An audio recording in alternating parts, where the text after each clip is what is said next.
Periscope. So, good morning. Happy Thursday.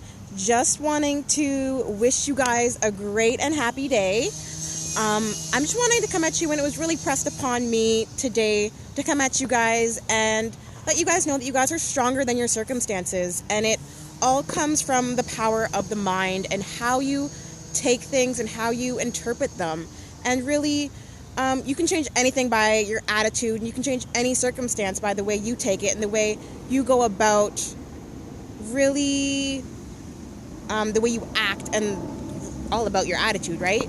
So I'm just wanting to come at you guys and let you guys know, just take it one day at a time, breathe, and really think about the best self that you would want to be. So the person that you believe that you could be and the person that you want to be, really take it in that sense. So for me especially, I go to work and I do certain things throughout the day and I get upset, and it's just about taking that breather, taking that extra second to really think about how you should really be approaching all the circumstances and all the situations that come into your life today.